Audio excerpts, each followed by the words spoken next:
rupees 2.5 on petrol per litre and rupees 4 on diesel per litre is a cruel blow to the average citizen. She did not mention that defence expenditure in 2021-22 will see no rise.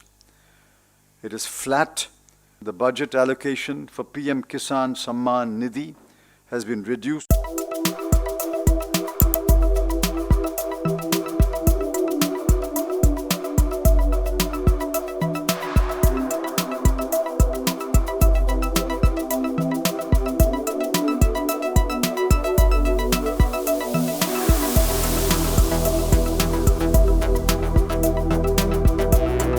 The Finance Minister flattered me by quoting the same couplet from Tirukkural that I had recited in one of my early budget speeches. Maybe she had not been instructed by her staff that this kural has already been used in the budget speeches.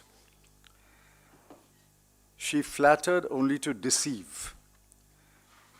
She deceived the people of India, especially the poor, the working class, the migrants, the farmers, the industrial units that had been closed down permanently, and those who had lost their jobs, both regular and informal, and are still looking for jobs. She deceived those who were listening to her speech, especially the members of parliament, who had no clue that she had imposed cesses on a large number of products, including petroleum and diesel. Rupees 2.5 on petrol per litre and rupees 4 on diesel per litre is a cruel blow to the average citizen, including the farmers. It was a vengeful act against the thousands of farmers who took out the longest tractor rally in history. It was also a cruel blow to federalism, because the states do not get a share of the revenue from cesses. There are other important matters that the FM did not mention in her speech. For example, she did not mention defense at all, as if the Chinese had vacated occupied Indian territory. She did not mention that defense expenditure in 2021-22 will see no rise. It is flat at rupees 3,47,088 crore, almost the same as the rupees 3,43,822 crore in the current year.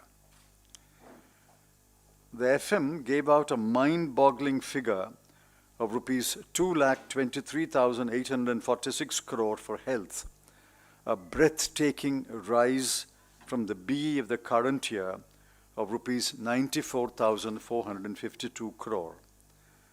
As I had warned, it was a conjurer's trick.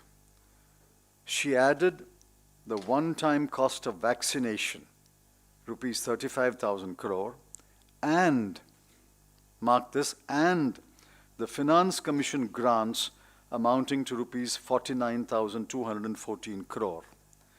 She also included the allocations to the Department of Water and Sanitation.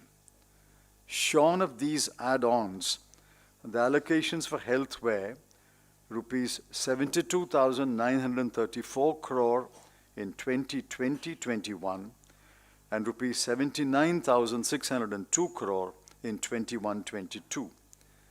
Given inflation, the increase is practically nil. However, on page 10 of the budget at a glance, the two numbers are very different.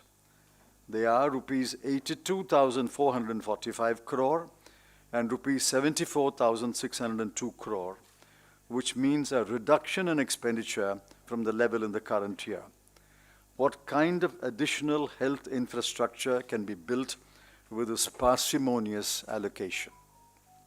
Hence, on the two non-negotiables that the Congress party had listed on 28th January at the press conference, namely defense expenditure and healthcare expenditure, the government has miserably failed the people of this country. The fiscal numbers show that the fiscal situation is in a mess. The revenue deficit, 7.5%, and the fiscal deficit, 9.5% in the current year, have exceeded every prediction, including the government's prediction. In 2021-22, the government estimates it will borrow about rupees 3.42 lakh crore less, but nobody is willing to believe the government. The borrowing number has been understated by assuming that there will be disinvestment revenues of rupees 1.75 lakh crore. The record of this government on disinvestment is poor. The government has also assumed that tax revenues will increase by 15%, another questionable assumption.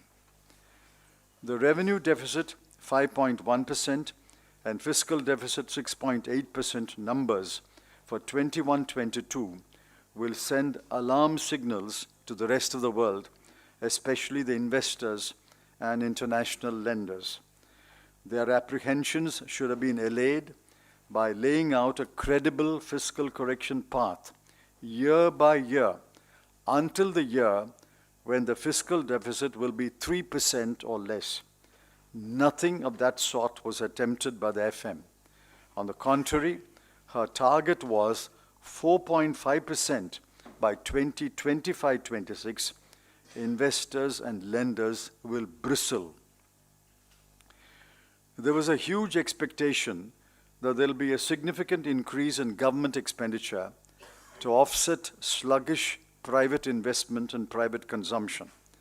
The numbers show the total government expenditure will see a paltry rise from rupees 34 lakh 50,000 crore to rupees 34 lakh 83,000 crore, an increase of barely 33,000 crore. The farm sector has been shortchanged. The budget allocation for agriculture and allied activities has been reduced, I repeat, reduced from 1,54,775 crore in the BE of the current year to rupees 1,48,301 crore in the BE of the next year. Of total expenditure, the proportion has been reduced, I repeat, reduced from 5.1% to 4.3%. The budget allocation for market intervention scheme and price support scheme has been slashed from 2,000 crore rupees to 1,501 crore rupees. The budget allocation for PM-KISAN Samman Nidhi has been reduced from 75,000 crore rupees to 65,000 crore rupees. MSMEs were dismissed in one sentence, an allocation of 15,700 crore. This is like providing a fistful of votes to a hungry elephant. Nothing was mentioned about providing liberal, low-interest loans, working capital, or moratorium. Nothing will be done to revive closed units or to recover the millions of jobs that were lost. The FM seems to be unaware that thousands of MSMEs, especially micro and small units, have been closed permanently. A meager sum of rupees 20,000 crore has been set apart for recapitalization of public sector banks when the requirement is several times more. At the same time, the government intends to privatize 2 PSBs. The intent of the government is clear. Let the PSBs bleed slowly so that they can all be privatized in the short term. Let us see the reaction of the public to this unconcealed desire to sell off all public sector banks. The tax reliefs and the tweaking of provisions of the tax laws completely bypassed the tax-paying working class and the tax-paying middle class. Each one of the measures announced by the FM will benefit only the taxpayers among the richer classes. There was no cut in GST rates. The mess of multiple rates remains. The saga of protectionism continues. Customs duties have been increased on a number of items in the wrong belief that a stiffer dose of protectionism will help Indian industry. As expected, the finance ministers paid special attention to election-bound states.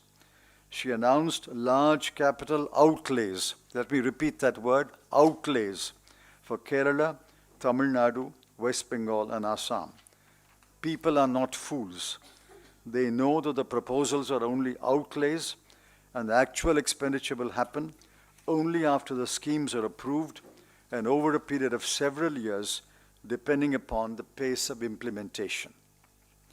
On the 10-point test that we had suggested on 28 January, the budget fails on points 1, 2, 3, 4, 6, 7, 8, 9, and 10.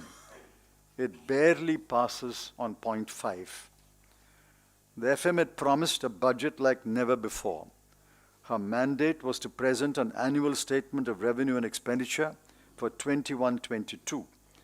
What she did, however, was to estimate expenditure over 2 years, or 3 years, or 4 years, and in one case, over 5 years. She made a reference to the Honorable Prime Minister 14 times and to the farmers 11 times. A good 40 minutes before she read paragraph 141 of her speech, Bloomberg put out the fiscal deficit and RD numbers for 2020-21.